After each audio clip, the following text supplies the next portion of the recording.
Hi, വീടിന്റെ നിർമ്മാണത്തിന് cost എഫക്റ്റീവായിട്ട് മരങ്ങൾ നമുക്ക് എങ്ങനെ ഉപയോഗിക്കാം എന്നുള്ള ഒരു 5 ടിപ്സ്, അതാണ് ഇന്നത്തെ എൻ്റെ ടോപ്പിക്. അപ്പോൾ അതിൽ ആദ്യമായിട്ട് നമുക്ക് പറയേണ്ടതെന്ന് പറഞ്ഞാൽ നമ്മുടെ നാടൻ മരങ്ങളായിട്ടുള്ള ആഞ്ഞിലി, മഹാഗണി പോലുള്ള മരങ്ങൾ ഉപയോഗിക്കുക എന്നുള്ളത്. രണ്ടാമത്, നമ്മൾ അതിൽ ഉപയോഗിക്കുന്ന ഗ്രില്ല്, അതായത് പണ്ട് പട്ടയം കമ്പി ആയിരുന്നു, അതിപ്പോൾ കുറച്ചും കൂടി എക്കണോമിക്കലായിട്ട് ഉപയോഗിക്കാനായിട്ട് നമുക്ക് MS ട്യൂബ് ബോൾസുള്ള ട്യൂബ്സിനെ ഉപയോഗിച്ചിട്ട് നമുക്ക് ചെയ്യാം. അപ്പോൾ അത് അത്യാവശ്യം നന്നായിട്ട് തന്നെ പൈസ കുറയുന്ന ഒരു സംഭവമാണ്.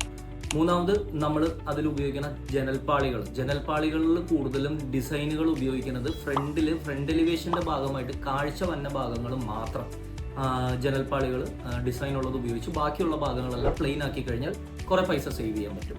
നാലാമതായിട്ട്, മാനുഫാക്ചർ ചെയ്യുന്ന സമയത്ത്, അതായത് കട്ട്ല ജനല ഡോറുകൾ മാനുഫാക്ചർ ചെയ്യുമ്പോൾ ഒരു സ്റ്റാൻഡേർഡ് മെഷർമെന്റിൽ അത് മാനുഫാക്ചർ ചെയ്യാൻ ശ്രമിക്കുക. നോർമലി അവൈലബിൾ ആയിട്ടുള്ള സൈസസിൽ മാനുഫാക്ചർ ചെയ്താൽ ഒരുപാട് കോസ്റ്റുകൾ നമുക്കതിന് കുറയ്ക്കാൻ പറ്റും.